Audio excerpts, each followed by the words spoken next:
Recording has started. Okay. We're going to do this as the 2 episodes again, okay?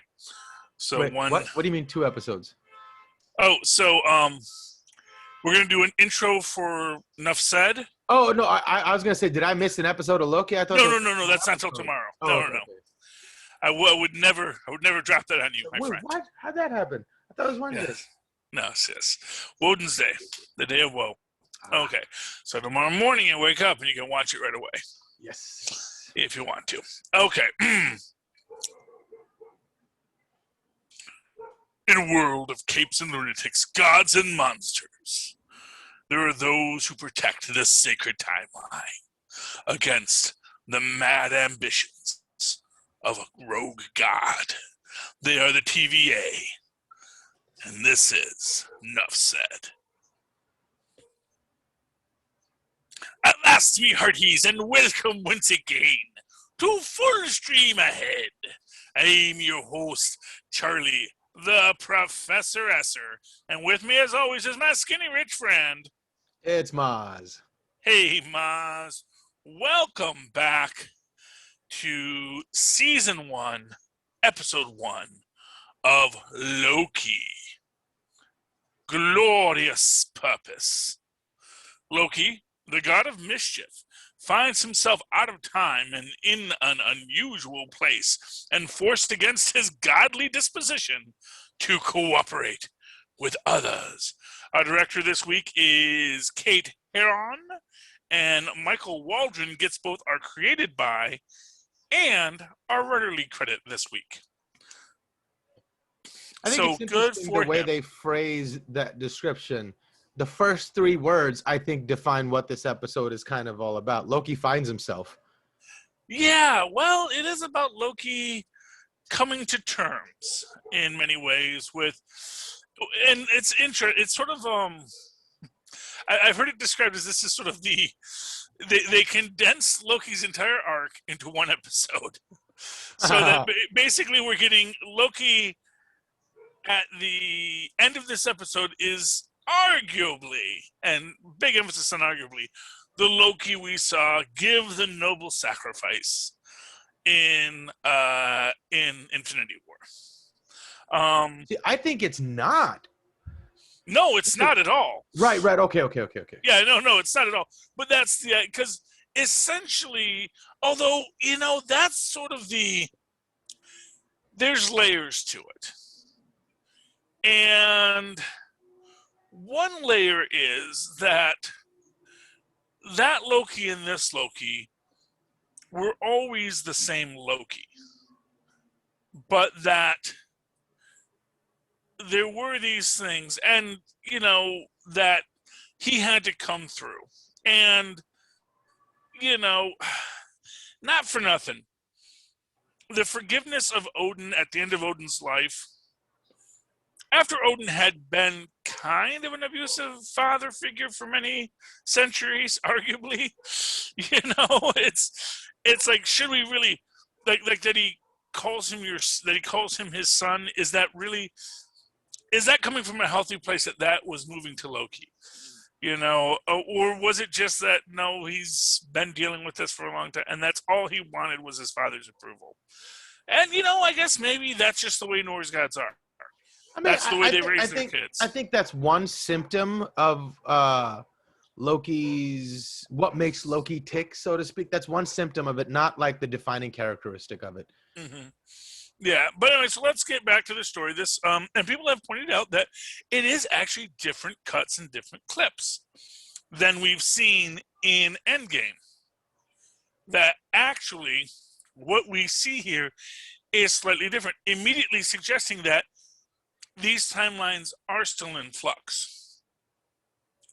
Although there is an argument to be made, and this is a kind of, so, and this is something that I believe it was in Millar's run on Fantastic Four where they came up with this idea, because always it used to be, if you go back in time, you can't, as soon as you go back in time, that creates an alternate timeline.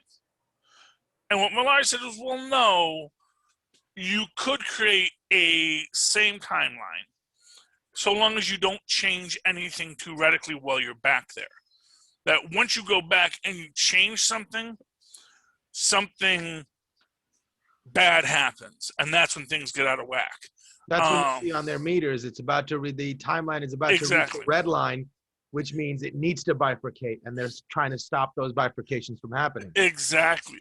Although there's a secondary aspect of that that's kind of interesting, is if you look at those timeline arcs, you can see that they can curve, and then they sort of level off a bit, and I wonder if they curve back. And that becomes this idea that something breaks apart, but never reaches that. It's the level 5. 5 is the area that's when you split it off. But that if it goes out and comes back, and it's parallel, but then it'll basically the gravity of the prime timeline, the sacred timeline, right? Pull it back in. I think the mechanism or the gravity that they're talking about is probably more that the war between the realms that they were talking about. If there's too many of these timelines, they're going to fight with each other. It's just their natural inclination. So to stop that cataclysmic war from happening, they're going to limit the amount of timelines to just one. Well, and it's an assumption that it's just one, because there may be others that are now essentially established parallel timelines. But you don't have to go into all the details. And here's the thing I was thinking about. So, as we know, in a lot of the talk in this thing, there is all this talk about Kang the Conqueror. And when you start talking about a multiversal war among the timelines, the idea of Kang the Conquerors deciding to, after having conquered all of time, deciding to now conquer all the other timelines kind of makes some sense. So that in that way, you could argue that the reason why Kang wants to keep the sacred timeline sacred is because that's his power base. That's his home timeline. So long as he can keep that timeline at least secure, there's always going to be branches. There's always going to be things that come out of it because you can't help it. But you're not going to be able, but that as long as he keeps that solid, then he has his base in time that he can attack other timelines and other, because theoretically every time he goes back in time, that creates another, because it's weird, like he goes back in time and he conquers people, but then that creates an alternate timeline where he is now the emperor of that timeline, but of course what you could arguably have then is he does that, he creates these multiple timelines, and then all those timelines fight in the future to see who is the king that's going to unify all the timelines. Imagine if you're so egotistical that you figure, hey, I want to see if I could beat myself from 1985, and he goes back and tries to best himself. Nothing Ken does stuff like that. That'd be awesome. That sounds like a great idea. I would love to. He has manipulated his own timeline to see what would happen. Like if he made himself a young Kang, and that's where you get Iron Lad, who was one of the runaways. Which is Kang going back, instead of going back to ancient Egypt, he goes back to like the early 2000s or the late 90s. And when he's a teenager and hangs out with a bunch of superpowered kids. Yeah, there's lots of stories for Kang. But, there's a lot that's very interesting that goes on in this, obviously. But it starts off with Loki escaping. And he goes to Mongolia, and it's in its own way kind of a little disappointing in a way, because he stands up on what amounts to like a little hill of sand, and says, I am Loki of Asgard, and I am burdened with glorious purpose. And he's given this speech to these 4 people there that don't speak his language. Right. And you would imagine Loki would be able to speak anybody's language. He's a god who's lived in messes with people for a pastime. You would imagine he could. And for whatever reason, when he went to Germany, no one seemed to be bothered by him speaking English. Although it is said that everyone in Germany speaks English. So, and I've been to Germany. And, a lot of people speak English in Germany. It's a very popular language. they got conquered by us in England once, and we've always been like, right there. So and English was a very popular language, and if nothing else, Germans are like, what did happen to say? 1940? I don't know what happened in 1940, but let's talk about something else. Let's talk about the World Cup. Yes. Go football. But he's there, and then of course we get our TVA agents coming in because this is a rogue timeline. Would they be called timekeepers? They're called timekeepers. The timekeepers, yes. Well, these are the hunters, I believe they're called. Right. Because they have different levels. They have the hunters, then they have the. Oh no, the original the three beings they're actually called. They're the timekeepers. Right. Those are the timekeepers. Okay. Yeah. And actually, of course, I closed my IMDb, so now I don't know what anything is called anymore. But we get back to that anyway. So yeah, and then the head hunter, who has that special baton, slays Loki. But it's funny to me in that moment that thing doesn't have very much range. So the only way that baton could have worked is if Loki came right at her. So he had a moment there where he could have transported himself away, flew away, turned himself into, whatever, and ran away. But no, it's just like he came right at, and then that's when it's over. You're caught. Yeah. Well, and it's because he underestimates them. And that is always the problem when you are an immortal god. And this is, Hunter B-15. That's Wunmi Mosaku. She played, I believe, Ruby on Lovecraft Country. She is awesome as an actress, and I hope she's going to be in a lot of this stuff. Looks that way. Yes, and but that's the thing, and it's one of these things you see that she actually, they must have. Well, I'm guessing they have some kind of mega strength because she does later in fighting with Loki, best him physically. Right, but he's just a flesh being in that realm. Yeah, but he's an Asgardian god. No, not in that realm. His magic doesn't work. Nothing works there. He's just a flesh being. I mean, is that how that is it? That's an interesting question because someone pointed out that if their magic doesn't work here, why isn't he blue? Oh, that's an interesting point. Yes. What if this is all some sort of projection in someone's mind? I mean, it's possible. A lot of things are possible. My own theory is that actually Loki, that it was never someone's magic that made him change colors. It was that he was just a natural shapeshifter. Oh. And so that's just his nature. Because we do see a Skrull in this. It's a Skrull who looks like a Skrull, but we might imagine that Skrull can still shapeshift because that's just a physical trait of the Skrulls. There's no magic involved. So, which really means that when you're trying to get away, turn into a bird. Yeah. We do see in this that Loki's gender is listed as fluid, which gets a lot of speculation because there is talk, because there is a female actress who isn't in this episode. I don't believe it's Mara something or Maria. And people thought, maybe she's going to be Lady Loki. But actually, there are other people in this that also don't have titles given to them. And there's one really old guy. And I'm thinking, actually, the villain... So anyway, yes, and the plot line is... Spoilers for this episode. The plot line is the TVA needs Loki to help them track down another Loki that is far more dangerous than this Loki, which is also probably a little disappointing to Loki. There's a Loki, more Loki than him. Right. So, but what does that mean to be Loki?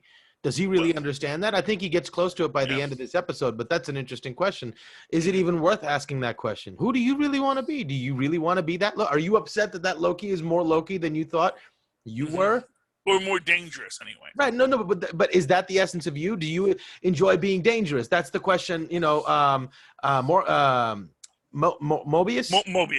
asks him, and that's the point he's trying to get to. It's like, you think she's more Loki than you, but what does that mean to you? What do you want to be? And it's like, Yeah. oh man, I don't enjoy the killing, but it's like, oh, okay, you're finally getting it, you know? And Yeah. that's, And that is the point, is that he does say, do you enjoy killing? And there's that nice little parallel, because Loki, of course, understands the pageantry of the TVA. That these are people trying to intimidate us, that using this scary thing because, they're weak, but they want us to fear them. And he understands the pantomime because he is the god of lies, after all. So he knows when he's being lied to. And he knows that everything they're telling him, to some extent or another, is at least partially a lie. Right. But the fact of the matter is, as to use my favorite quote from Vietnam, that's as true as it is irrelevant. That everything they're telling him is a lie is true, but is also irrelevant to the situation at hand. And the situation at hand is Loki is having to deal with the fact that, one, they are more powerful than him. They have a drawer full of Infinity Stones. And we got to talk a little about the humor in this, because, you didn't like that? I don't know how to feel about it yet, because are they trying to tell me that, they're more powerful than Thanos, and they're trying to come out with the Eternals? Are they trying to tell me that everything's more here? That it doesn't really matter. It's insignificant. Like, I shouldn't care about the Eternals. So here's how Infinity Stones work, generally speaking. No, I understand the mechanism, but just to tell me all of a sudden, all of that is not the most powerful, there's not that gravity attached to everything. It was all just like, ants on a hill. It's a little too quick for me to try to give me that perspective, I think. Ease me into that. That's a little, okay. Well, and again, in this moment, it's about conveying the situation that Loki is in. Sure. And in this moment, and for what it's worth, when Mobius comes to him at the end, and he says, "Have you tried this?" He says, "Yes," several times. So even though he's been told this and he knows it, he doesn't buy it. And the fact of the matter is, it's like, and it's really just the situation that, and this is the idea with Infinity Stones, is that within their own universe, they are all powerful. But once you leave, because essentially Infinity Stones are the essence of the universe in which they exist. Right. But if they're outside of that continuity of that universe, then they're just an empty vessel. That essentially the power is in the universe, and the stone lets you tap into the power in the universe. But once it's outside of the universe, now it's just a pretty rock. Right. So it's not necessarily that the Time Variance Authority is more powerful than anyone else. It's just that they exist in a space where everything is null and void, in a sense. Exactly. Yeah. So they exist in a space they exist in a place that's outside of time and space. And which is why they say time flows different here. All right. Yeah, I can dig that. They're, so within it, it's like they exist in a bubble, probably at the end of all things, or possibly before all things, which is the other place you can sit, or just somewhere just outside of the timeline where they can operate and observe, because you have to be above to observe. And within that, they probably have some kind of localized time, maybe time loops around. Who knows exactly what it does, or what that mechanism really looks like. But that's the cosmology of it. That's for much deeper nerd dives than we have. I do want to, we get this scene in which is actually one of the first scenes we see that's Mobius's first scene, is Mobius in, I forget, I was thinking it was 1590s France. Yeah. Yeah, and we see all the Minutemen are dead. What I find interesting in that moment is he says, do you think it was him? Right? Yes. Pointing to the culture being him. Now, if we're going to say it's going to be Lady Loki, I have to also make the assumption that Mobius probably doesn't know what's going on, really. And Well, that's see, hard. but That's a hard leap for me to make. I think Mobius knows what's going on. no. He's got irons in the fire. He's managing the situation. Doesn't seem terribly worried. He's a Yeah. little perturbed, but he doesn't seem terribly worried. So I don't But think. that's, and again, that's why I don't think it's Lady Loki as the villain. Right. I think the villain is Old Man Loki, the Loki That makes more sense to me. who did eventually come to rule all of Asgard and rule the 9 realms. The older Loki who had his throne ripped away by these people who said, "You're a variant," and he's like, "I've already conquered this universe. I am not the variant. You are." Do you think we'll get Hiddleston in old makeup, or do we get a different actor playing him? I think we're going to get a different. I mean, the problem is that I think old man makeup, it's bad. I mean, they did it for Cap, but they did it for Cap to sit on a bench. Right, for 5 seconds. Yeah. I think it's better to get an older actor. I agree. I would like to see somebody. Hiddleston. Yeah. Yeah. And it feeds into the shapeshifter, especially if we will get a Lady Loki. Or, as I'd originally thought, maybe Morgan Le Fay, who is also a time traveler.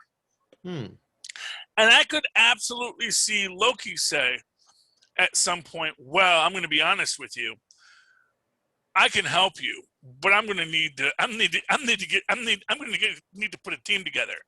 And I know someone who can handle time travel. My gal Morgan, over in the court of King Arthur. If we can just dodge Merlin for a few minutes, we can take care of it." You know? And that I think would be awesome. You introduce Morgan Le Fay. You introduce sort of Loki's time variant Suicide Squad. I like it. Yeah, maybe even get old Thor in there since they're going after old Loki. Maybe time variant old Thor that they got locked up somewhere. Yeah, I can see Loki going back in time and trying to prevent the many times I'm sure Thor must have bullied his little brother and try to turn the tables in some of those key moments. Well, you never know how they're going to work that. Although one of the things I loved is the DB Cooper bit. Where it is, and again, just this idea that he lost a bet to Thor. What do you think that bet was? What's interesting is that the bet was obviously that was the punishment for the bet. Right, that's what I'm saying. What was the punishment? Was the punishment to rob a bank? What was the punishment? It was like, give me 250,000 American dollars. Yeah, but I don't think there's got to be more than that because they're not concerned with the issues of men. Dollars don't mean anything. No. But it would be something that would be an annoying thing to have to get and stay out of Odin's purview because they're not supposed to be going. That's what I'm saying. I wonder what like the rules surrounding that bet was, or what that punishment more specifically were, because that sounds interesting. And maybe we're going to get that. Maybe we're going to get back to that because it would be great to find out what the bet was. Yeah. I mean, honestly, it would be great to get Chris Hemsworth in this. You know. I mean, I would love that if we really do. And for what it's worth, I mean, Chris Hemsworth is such a delightful teddy bear about all these things. He's like, that sounds like fun. Oh, they already got. I mean, like that scene of Cap going. What's the line? Taking the elevator, going down the stairs. Right. That line is different than the one we saw before. So either, I mean, more than likely, it's an old take. I was thinking maybe they got him back to film that specific scene, which would imply that they maybe have the capacity to, Oh yeah, I mean they can, and of course that's the other conversation is that there is a woman in the background of one scene that kind of looks like Peggy Carter. Right. Now I didn't catch that, but I saw it pointed out. What did you think? Yeah, I mean, I haven't seen anyone say that Hallie Atwell's in the credits. I haven't seen, but then again, I think that if, variants such X1, if they had listed all of the extras in the credits, someone would have said, no, that's credited to, Stephanie Smith of Tallulah, Montana or something, so that we don't have an answer to who that actress is in the background intrigues me. And it was an interesting thought I was thinking about because, the idea of the TVA trying to stop these variants the fact of the matter is, if they try to stop the variants, they're likely. If they try to stop Cap and Peggy Carter, they may find themselves kind of outmatched. As you pointed out, those are close-range weapons. Right. And if Cap and Peggy basically move faster than them, disarm them, do this and that and the other. And, for what it's worth, maybe that's the actual way they're going to square the circle of Endgame, is that they do capture Peggy, Cap goes after her, but in order for him to let her go to live her life, they basically say, okay, look, here's what we're going to do. We'll let you live in a pocket dimension parallel to this, and you can have a life with Peggy, but then at the end, you just drop back into your old universe. Right. Because you really damaged the timeline. And that may be how they square that circle. But I would love to see just this idea of, I love it, at least in my fan fiction, the idea that the TVA kept on sending wave after wave of people to beat Cap and Peggy, and they just constantly, ninjaing it 6 ways to Sunday. That's funny. And then of course, who knows if we're going to get back to Agents of S.H.I.E.L.D., because we do have Phil Coulson in this. Yes. And they don't say, they say, and actually it's kind of one of these interesting things, because Loki says Phil Coulson dies. Mobius doesn't say that Phil Coulson dies. He's only showing him his memories. That's it. Exactly. Well, not reality. His timeline. Exactly. Right. He's only showing him like his observation from that perspective of him. Right. He's not showing him the real timeline or whatever. He's just showing him his observation of the timeline. And it's one of these things, and for what it's worth, it's the first time we've gotten Phil again, so that's nice. We're always happy to see Phil. Indeed. But it has this interesting quality of it, because obviously it could very easily be that no, he died, and then the other Agents of S.H.I.E.L.D. is an alternate timeline. Possibility. I'm not going to fight it if that's where they want to go. And who knows, maybe they even have something where something happens when they're fighting, and then all of a sudden it's like, he's still alive, we can save him, put him in Tahiti, and it's like this whole other, and that's a branching timeline. You created a whole other timeline, we can't even stop it now, it got past 5 before we could get to it. Which is the interesting question, what happens if a timeline goes past 5? If a timeline goes past 5, can they get it back? Can they just prune it, or is it too late? And now it's an alternate universe. I bet you they just say get rid of it, exterminate it, right? They have those things that may or maybe like the thing is if they go 5, maybe by the time it gets to 5, there's a new time variance authority. That's their sacred timeline. Oh, wait a second. You saying there could be multiple time variance authorities? Theoretically, or do they exist at the Nexus? I don't know. Like I said, it could be at the end of time. It could be at the start of time. It makes more sense, actually, if you're going to be the time variance, you want to be at the start of time than to be at the end of time, because obviously at the end of time, there's all these other universes already there. But think about it this, like the time keepers who created the time variance authority only came into being at the end of time. Well, I guess, it would be the end of time, right? They came into being. Well, in the comic books, at the end of time, they come into being. And then retrace, and then but then there were also variants on them in the comic books, because they first appear as the Time Twisters, who were supposed to be the Time Keepers, but instead they just went back and just caused more chaos in the timelines.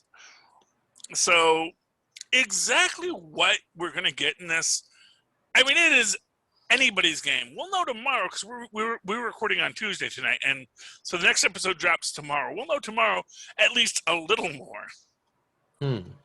But for right now, what we're given is that there is a very evil Loki who burns people alive, that is out there, who is apparently plotting something, because we see that he keeps on stealing the little trimmer charges. He's making a time bomb, if you will. or having a utility belt of do-overs. That's possibly too, you know? Exactly what they build out of this, it's going to be interesting. There's no doubt about He that. could probably take them, and if he has the technology to turn that bomb into tiny little bullets, right? And then any little moment, he can just throw them down like those little popping pop Yeah. rock, whatever thingies, and then like poof, you're back. 2 hours. I'm gonna shuck right this time. Yes. Well, you know, since we don't know how the technology works, why not? Why not have that be the way it works? That would work great. I would definitely give it a shot. Yeah, I mean, there are so many possible ways this could play out. I'm still hoping for Morgan Le Fay. Fingers crossed. I am hoping for old Loki too.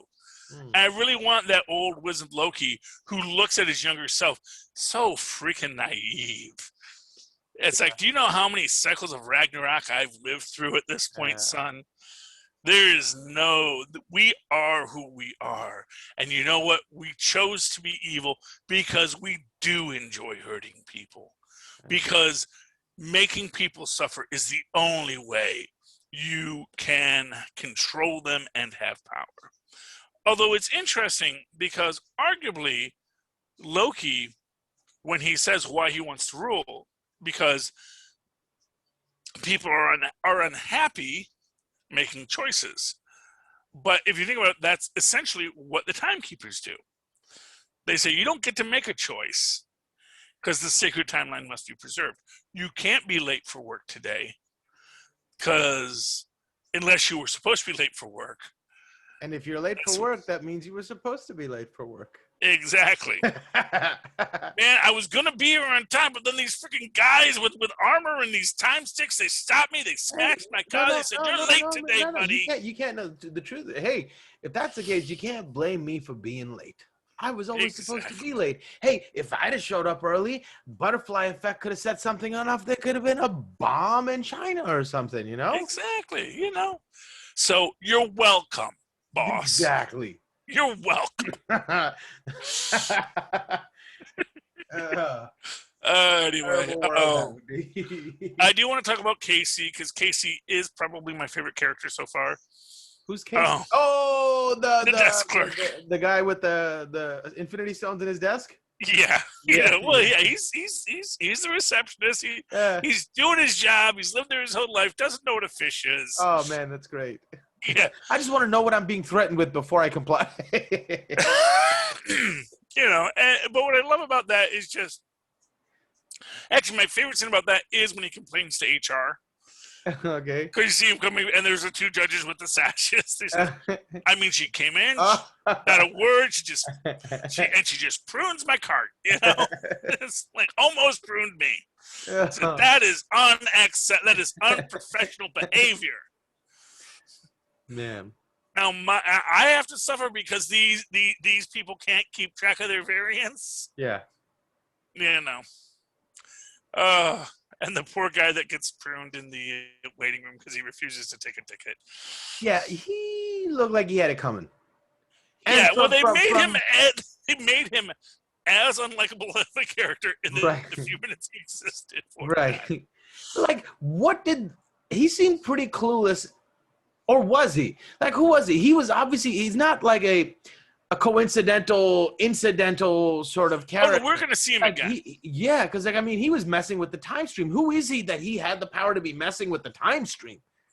He's a guy who built the time machine.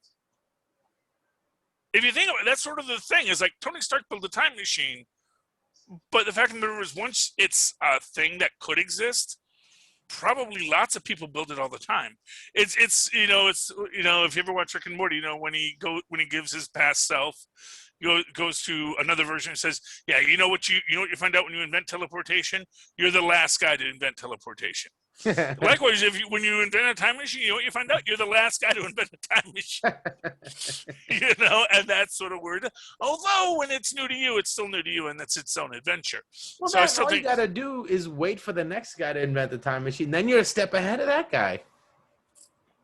And then you get to be the other Rick. Right. It's a cyclical. Which actually is one of the things I wanted to mention about the variant Loki. Uh-huh. And this idea of the Rickest Rick from Rick and Morty, and this idea that, Rick, I don't know, 8712, whatever his number designation is, which actually isn't even his designation, but it's a whole long story if you get into the lore of Rick and Morty, which does not make sense, but that's okay. It's not supposed to. When he has this thing where it's important to him to be the Rickest Rick, and so he has to be the true chaotic Rick.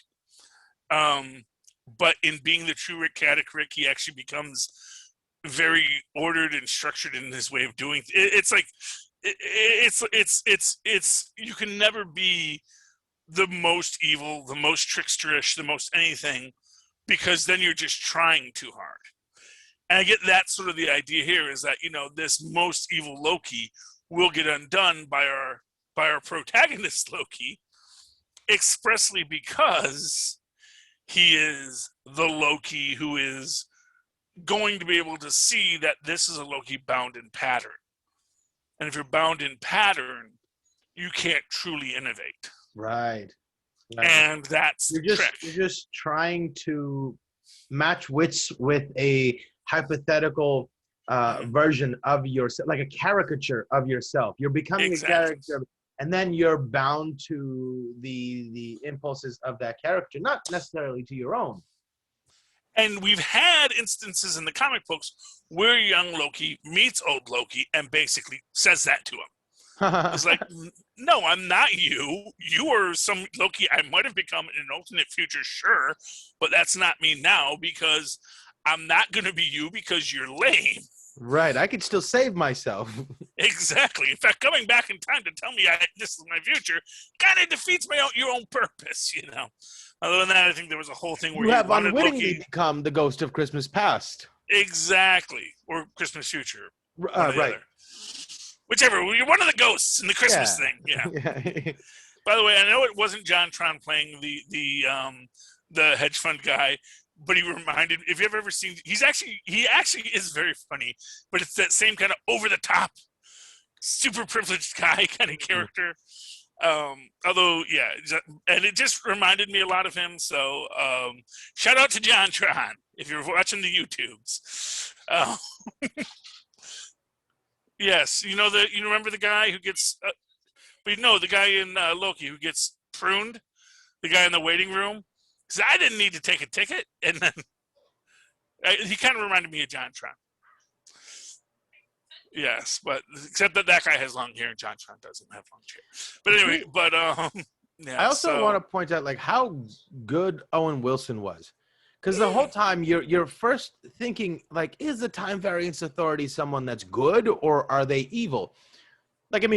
Most evil bad guys think they're doing good, and I think the Time Variance Authority thinks they're doing good. But I was I'm interested, and the metaphor to who they are as a Time Variance Authority is what do I think of Mobius? Is he a good person or is he a bad person?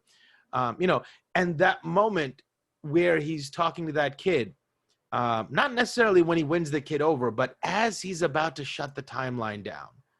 The look in his eyes, the lament and the regret of the situation, and he feels the quiet and the solitude of a world that's about to not be anymore, and that is there on his face, and he has a real heavy reaction to it. And in that moment, I'm like, okay, I think this guy thinks he's doing the right thing, and I think he's a good guy. I believe in that moment, I was sold on him then. That I thought it was a really, really great moment. I thought he played it so superbly. Well, it's an interesting question about when they shut a timeline like that, what exactly gets pruned? Because if you think about it, that girl goes back out there, or that kid, I don't know if it was a boy or a girl, but anyway, that kid goes back out there, and maybe the blue disappears from their teeth, but they continue on. Right. And maybe they have some gone, or I don't. That's always that thing, because they talk about the nightmare department in this too. Ooh. And someone proposed is our nightmares the memories we have of lives that were you erase it from their conscious memory, but perhaps it's harder to erase it from their subconscious memory. Exactly. And that peeks through when they're dreaming. Oh, that's fascinating. Yeah, there's all sorts of possibilities for that. And, maybe we will get Nightmare before the end of it. Maybe we'll get to that Nightmare department because the writer of this is also the writer of the Multiverse of Madness. So, we're going to be watching for those clues, watching for those hints, watching for those Wanda references, But then again, maybe Wanda could avoid their view too. That's sort of that thing that if Wanda is the threat that they couldn't see. Right. But yeah, Owen Wilson is just fantastic. Yeah. And he's great as a person trying to, honestly, after this, I want to see so much more Owen Wilson playing like grizzled cops. He's just like, because you can, like, his interrogation of Loki, it's just so perfect. It gives nothing. And at the whole time, although he's not in control because Loki picks his pocket and all that kind of stuff, which shows you that Loki still has mad skills. It's not all magic. It's such a great moment because there's that moment where he's on the floor and Mobius offers him his hand to get up. And that was an important moment for me. I was like, okay, this is either where he wins him over or he doesn't. Does he give in to his help to say, it's a big step to say, okay, I'll let you help me up, rather than somebody who's defiant would be like, no, I don't know, I'm going to get up on my own. So to me, that was an important moment to see how he would react. And the fact that he let him help him up, I was like, that doesn't sit well with me. He would be more defiant. He wouldn't get, and then when I was like, oh, okay. Yeah. Okay, that's what he was doing. Really, really nice. But it's also nice to know that, Loki can do close-up magic. Yeah. Loki can do that card trick. Right. And that's why he gave his hand, because he was just picking his pocket. That's why he did it. So it's like, okay, now it makes more sense. I can, that in the what I think the character would do made sense to me. Yeah. There's just a lot going on here. It's really fun. No end credits. Not a lot of Easter eggs in the background, except unless there's some person who's just like, well, that equation, because they do a bunch of wave fluctuation equations. There was the Mind Stone being used as a paperweight somewhere, so that was cool. Yes. Or was that the Soul Stone? I forget which it was. It was interesting. Orange or yellow, right? I don't remember if it was orange or yellow. Yeah, I can't. I think it was orange, actually. And honestly, the stone colors, even in the show, they vary, because it's like sometimes it's a brighter color and sometimes it's a darker color, But anyway, it all played out as it goes, and Loki takes the gig to help, and we're gonna have to see if this all blows up in Owen Wilson's face next episode. All right, Mozz. I've enjoyed talking about this episode. I hope you have too. If anyone wants to talk to you directly about what goes on in this episode, how can they find you? Oh, they can email me at mozzmanzoor@gmail.com or find me on Facebook under Mozz Manzoor. That's MOZZ MANZOOR. And, of course, you can always write to me in that old-fashioned email where Mozz and Paz once did at superconnectivityblog@gmail.com. That's superconnectivityblog, all one word, @gmail.com. Of course, follow me on the Twitter as I live tweet Legends of Tomorrow, Sunday nights at 8. And maybe Loki, I think it's supposed to be on Wednesday nights at 8, where they do the official live tweet from the Disney Corporation. Gotcha. The Disney Corporation has given us the permission that now is the time we should all live tweet. Fine, girl. Which I believe is. You're welcome to do it at 3 a.m. in the morning, but that too, man. But it's sort of official, you say. At Charlie Esser. They should just release it at a normal human hour. Well, no, because they do it at midnight, because then it's the time of the day. They do it on the West Coast. The West Coast doesn't feel slighted. Yeah, but now I got to stay up extra. That's just silly. Well, no. You actually get it at a more reasonable hour, because you get it at 3 a.m. So if you go to sleep at that's more reasonable than midnight? It depends if you want to get up to watch it, or if you want to Who's getting up at 3 a.m.? Who's staying up till midnight? Well, I think that's a much more reasonable ask than waking up at 3 a.m. Or staying up till 3 a.m.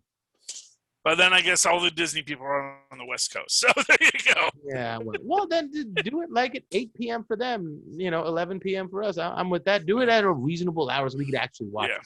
We don't have to wake up 8 p.m. and be Eastern. like, working and going, oh, man, I want to watch that episode. They should do it 8 p.m. Eastern Yes. on the East Coast, and Yeah. then it would be 5 p.m. Eastern on the West Coast. That works. Or See, that 5 makes more p.m. sense. That makes so Western much on the more West Coast. sense. Yeah. You get so much more viewership. It's just silly to do it at 3. Well, no, because they get p.m. the same amount of viewership. It's just if you want to have that engagement. That's the idea of the engagement. Because they can drop it whenever they want, and it doesn't matter. Right. But there'd be more people watching together at that time. Yeah, arguably. Anyway, okay. So if you'd like to talk to me about that, or actually, do the emails, do that. But you know what? Also, by the way, just want to say, go to linktree.com/capesandlunatics. That'll give you a link to all of the Capes and Lunatics feeds and stuff and merch, so you can buy stuff. That's cool. And go to southgatemediagroup.com. And I believe there is a link tree, linktr.ee/Southgate, which will probably get you to all the Southgate stuff. But anyway, regardless, just to give some pitches out there for other stuff. If you'd like to follow me on the Twitters, it is at Charlie Esser. That's CharlieEssser. Look for the 2 E's in the middle. For quality. Bing! Thank you, Mozz. And the show is at an end. And the universe is in disarray. And will the TVA or Loki save it or destroy it? We don't know. Enough said. All right, yes, scurvy land-loving dogs. You have made it to the end of another episode of Full Stream Ahead, and we will see you again next week. I hope you pack your seasickness pills and come again, as we once again sail full stream ahead. Arg. All right. I love those characters. All right.